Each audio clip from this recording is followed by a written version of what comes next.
En aquel tiempo Jesús dijo a los fariseos: Yo soy la luz del mundo. El que me sigue no caminará en la oscuridad y tendrá la luz de la vida. Los fariseos le dijeron a Jesús: Tú das testimonio de ti mismo. Tu testimonio no es válido. Jesús les respondió: Aunque yo mismo dé testimonio en mi favor, mi testimonio es válido, porque sé de dónde vengo y a dónde voy. En cambio, ustedes no saben de dónde vienen ni a dónde voy. Ustedes juzgan por las apariencias. Yo no juzgo a nadie, pero si alguna vez juzgo, mi juicio es válido, porque yo no estoy solo. El Padre que me ha enviado está conmigo. Y en la ley de ustedes está escrito que el testimonio de dos personas es válido. Yo doy testimonio de mí mismo, y también el Padre que me ha enviado da testimonio sobre mí. Entonces le preguntaron: ¿Dónde está tu Padre? Jesús les contestó: Ustedes no me conocen a mí ni a mi Padre. Si me conocieran a mí, conocerían también a mi Padre. Estas palabras las pronunció junto al cepo de las limosnas, cuando enseñaba en el templo, y nadie le echó mano, porque todavía no había llegado su hora. Palabra del Señor. Estamos ya en los últimos días de la Cuaresma, y estos días nos va a acompañar el apóstol San Juan en la lectura del Evangelio diario, y lo que nos va a presentar San Juan es todas las confrontaciones y persecuciones de las autoridades judías hacia nuestro Señor Jesucristo. Jesús era un estorbo para ellos. Jesús era aquel que dejaba al descubierto su pecado, su injusticia, su hipocresía, y entonces buscaban la forma cómo hacerlo quedar mal, cómo hacerlo tropezar, cómo hacerlo quedar mal ante el pueblo. Y es que no hay cosa peor para una persona que cuando se ve descubierta en su sinvergüenzada, cuando ha estado cometiendo la maldad, cuando ha estado cometiendo la injusticia, y de repente queda al descubierto y a la vista de todos los demás, es lo más incómodo, y entonces va a buscar la forma cómo hacer callar a esas personas o quitárselas del camino. Y eso es lo que va a hacer Jesús, porque las autoridades judías lo que han hecho es manipular la palabra de Dios, manipular la ley para su propia conveniencia, aplicarle la ley a los demás, pero ellos se la saltan y, sabiendo que están haciendo el mal, se sienten mejores que los demás. Ese es el problema. Hay una palabra que en el Evangelio de hoy resuena, y es que Jesús va a decir en varias veces: Dios da testimonio de mí, el Padre da testimonio de mí, y mi testimonio junto con el del Padre son dos, y por eso nuestro testimonio es válido. Si alguien podría decir: bueno, ¿y cuándo Dios da testimonio de Jesús? Testimonio significa decir lo que Él está diciendo es cierto, eso es dar testimonio. Y pues, hermanos, en dos ocasiones vamos a ver al Padre que da testimonio de su Hijo en el bautismo, ¿verdad?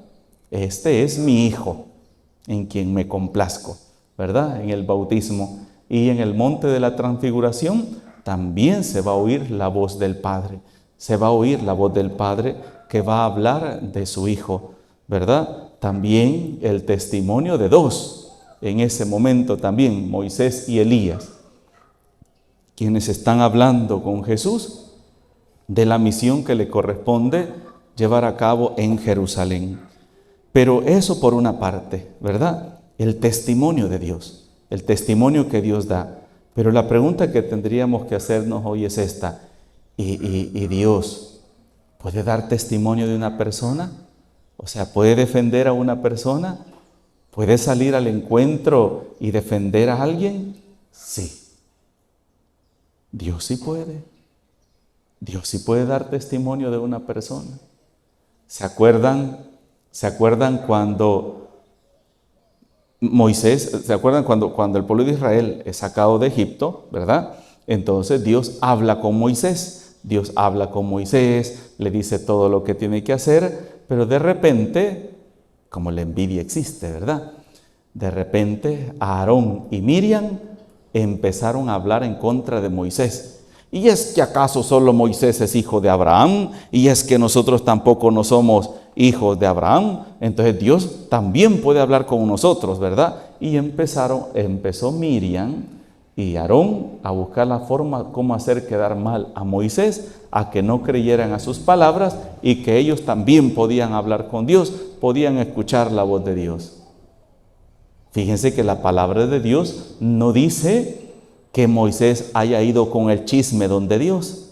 No dice que haya ido a chismorrear, a decirle, mira Señor, fíjate que mis hermanos me están tratando mal, me están insultando, mira, se están burlando de mí. No. Dios salió en defensa de Moisés. Y ahí sí Dios le habló a Miriam y a Aarón. Y dice, nadie toca mi ungido, nadie habla mal de mi ungido. Con nadie he hablado como yo hablo con Moisés cara a cara. Yo hablo con él. Por haber calumniado a mi ungido, tendrás lepra y se te pudrirá la carne y serás expulsada del pueblo. Y Miriam fue expulsada. Viene Aarón y cae de rodillas, ¿verdad? Perdón, Señor, perdón, Moisés. Y cae de rodillas pidiendo perdón por lo que acababa de hacer, ¿verdad? Mientras veía que su hermana había sido expulsada. Y antes de que Dios dictara sentencia sobre Aarón, Moisés se puso a interceder por sus hermanos para que Dios los perdonara. Entonces Dios le dijo, durante cierto tiempo Miriam vagará por los montes como leprosa hasta que haya pagado la culpa y luego va a regresar. Dice que durante todo ese tiempo el campamento israelí no avanzó, no se movió hasta que Miriam volvió al campamento y Dios le perdonó la culpa y la volvió a meter. ¿Quién salió ahí a dar testimonio? Dios. Y hoy escuchamos en la primera lectura, que está tomada del libro del profeta Daniel en el capítulo 13, es una de las lecturas más largas, pero es una historia hermosa, ¿verdad? Es una historia hermosa que nos hace ver lo que puede pasar cuando nosotros dejamos que el pecado entre por nuestros ojos. Dicen que los ojos son las ventanas del alma, ¿verdad? Habían dos viejos sin vergüenza que se habían metido en el pueblo de Israel y habían empezado a escalar cargos, ambición para tener poder y aprovecharse de ese poder. Y aquellos dos viejos veían con lujuria a una mujer casada y que tenía hijos, pero era hermosa. Tanto hermosa por fuera como hermosa por dentro también. Y aquellos hombres se acercaron a ella y le dijeron, cuando vieron que estaba solita en el jardín, ¿verdad? Entrégate a nosotros, pues ardemos en pasión por ti. Y dicen, no, yo no lo voy a hacer. Es que si no lo haces, vamos a decir que tú estabas aquí con un joven y que te hemos encontrado en adulterio. Y ella dice, si me entrego a estos hombres, no escaparé del castigo de Dios. Y si no me entrego a ellos, estos acabarán conmigo. Prefiero, y esto es una de las cosas que a mí me gusta, prefiero caer en las manos de Dios, estar en las manos de Dios, y no caer en las manos de estos sinvergüenza. Y empezó a gritar aquella mujer, y empezó a gritar para que llegaran a ayudarla. En ese momento llegaron los criados, porque era una señora, una mujer de dinero. Incluso su esposo tenía hasta un jardín hermoso donde todos iban a pasear, era como un parque quizás. Y aquellos hombres empezaron a calumniar a esta mujer que había preferido que la mataran y no caer en las manos de esos sinvergüenzas. Estos viejos convocaron a todo el pueblo y llamaron a Susana junto con sus padres, su esposo y sus hijos, y en pleno público, empezaron a decir: esta mujer fue encontrada en adulterio y según la ley debe morir. Nosotros la hemos visto con nuestros propios ojos. Miren,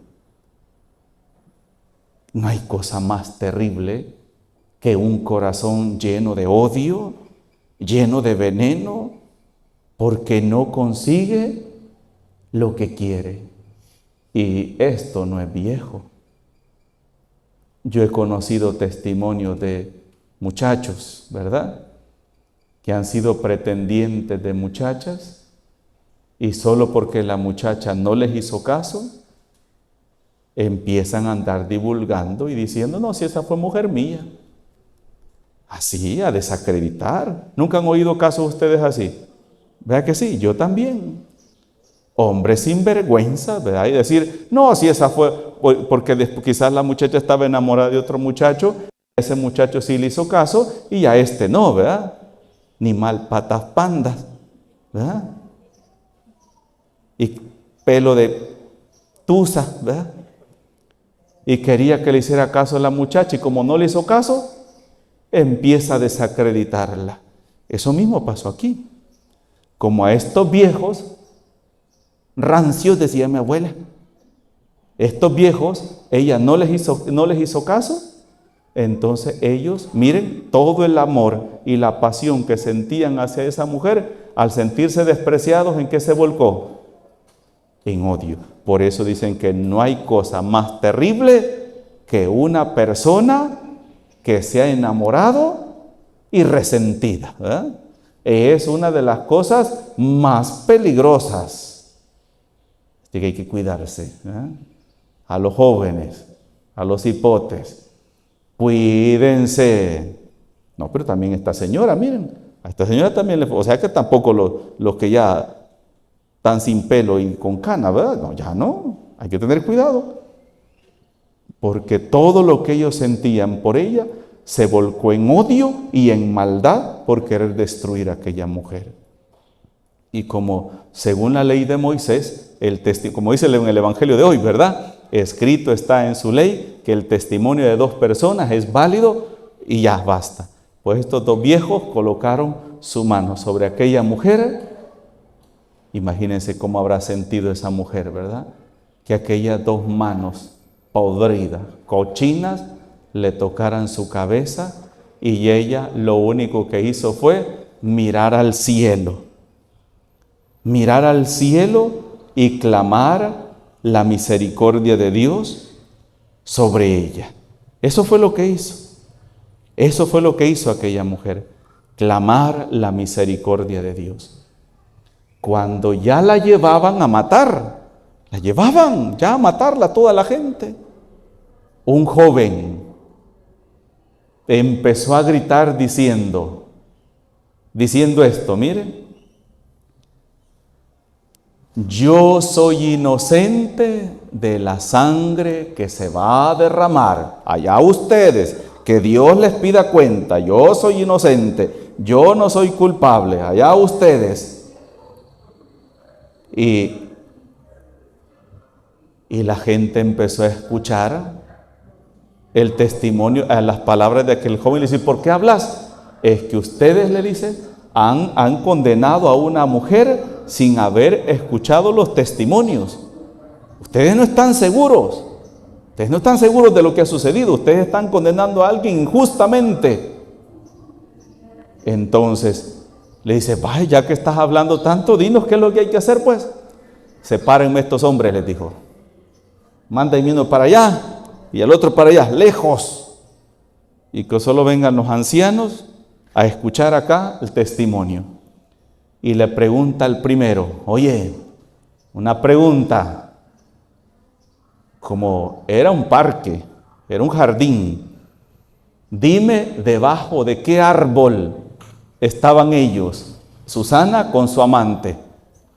Debajo de un encino, me parece que le dice el primero, ¿verdad? Acacia, debajo de una acacia. Y le dice,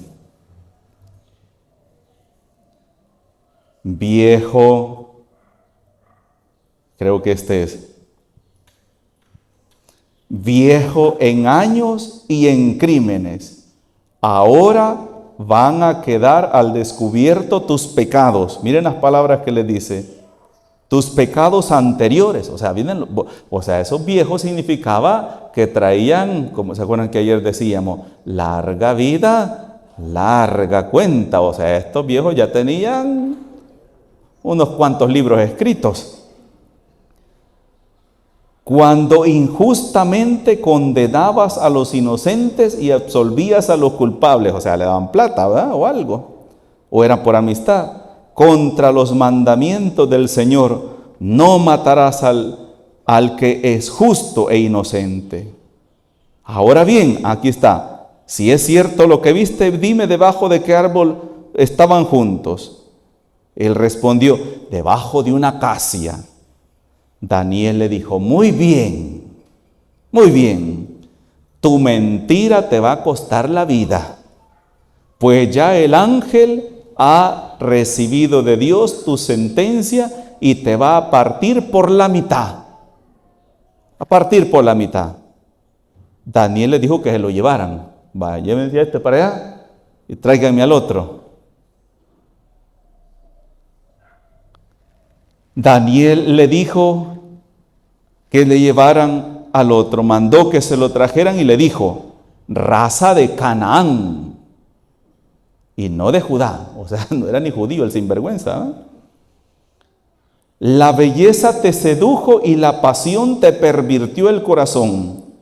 Lo mismo hacían ustedes con las mujeres de Israel, y ellas por miedo se entregaban a ustedes. Pero una mujer de Judá, ¿saben por qué? La tribu de Judá, ¿verdad? ¿Qué era la tribu de Judá? La tribu sacerdotal. Y ahora viene una pregunta de examen. María Santísima, ¿de qué tribu era? De Judá, exactamente. Joaquín, ¿qué era? Sacerdote, exactamente. No se les olvide eso, es importante. Lo mismo hacían ustedes con las mujeres de Israel, o sea, las otras mujeres, ¿verdad? Y ellas por miedo se entregaban a ustedes, pero una mujer de Judá no ha podido soportar la maldad de ustedes. Miren, significaba que las mujeres de Judá, ¿qué eran? Cosa seria, ¿eh? Ahora dime, viejo sinvergüenza, rancio y corrupto, eso lo digo yo, ¿verdad? ¿Bajo qué árbol lo sorprendiste? Él contestó, debajo de una encina. ¿Y el otro dijo de qué? Acacia. Viejo sinvergüenza, ¿verdad? Por su lengua. Replicó Daniel, también a ti tu mentira te costará la vida.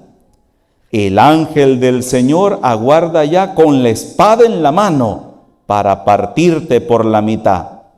Así acabará con ustedes. Entonces, toda la asamblea, aquí es una parte bien bonita esto, dice, entonces toda la asamblea levantó la voz y bendijo a Dios que salva a los que esperan en Él. ¿Qué significa Dios? No guardó silencio ante una injusticia que se iba a cometer. No guardó silencio. Y fíjense que al principio de la lectura, ¿qué escuchábamos? El llanto, el clamor y la confianza de Susana en Dios, ¿verdad? ¿Qué significa, hermanos? Que cuando uno confía plenamente en Dios y uno se abandona en la misericordia de Dios, Dios nunca lo abandona. Y yo doy testimonio de eso, ¿verdad? Aunque las pruebas sean grandes, aunque sienta uno que el mundo se le va a terminar, aunque sienta que todo le va a caer encima, Dios es justo. Dios no abandona a sus hijos. Dios no aparta la mirada del que le clama de corazón. Se alzaron todo el pueblo contra los dos viejos, y que aquí los llaman viejos, ¿verdad? Entonces, viejos, a quienes con palabra de ellos mismos Daniel había convencido de falso testimonio, y les aplicaron la pena que ellos mismos habían maquinado contra su prójimo para cumplir con la ley de Moisés. Lo mismo que pedían para aquella persona, vino a revocar sobre ellos mismos. Por eso, hermanos, una cosa importante: cuidado con el mal que deseamos para nuestro prójimo, porque todo eso puede revocarse sobre nosotros mismos, ¿verdad? ¿Y qué dice Jesús hoy? Dios da testimonio de lo que yo estoy diciendo es cierto. Entonces, ¿qué significa? Jesús también hoy nos invita en el Evangelio a aprender a confiar en Dios. Dios no es sordo, Dios nos escucha.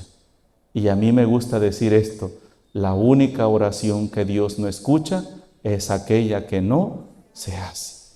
Pero si la hacemos con fe, la hacemos con confianza, hermanos, Dios no va a dejar perecer al justo, al inocente. Ténganlo por seguro. Dios no va a dejar perecer al justo. Y esa es la confianza que tenemos que tener siempre. Si nosotros buscamos al Señor, lo seguimos de todo corazón y llevamos una vida ordenada según su santa voluntad, lo que menos tenemos que pensar es que Dios en un determinado momento de nuestra vida de prueba nos va a dejar solos. Porque Dios es fiel. Aunque yo sea infiel, Dios permanece fiel. En el nombre del Padre, del Hijo y del Espíritu Santo. Amén.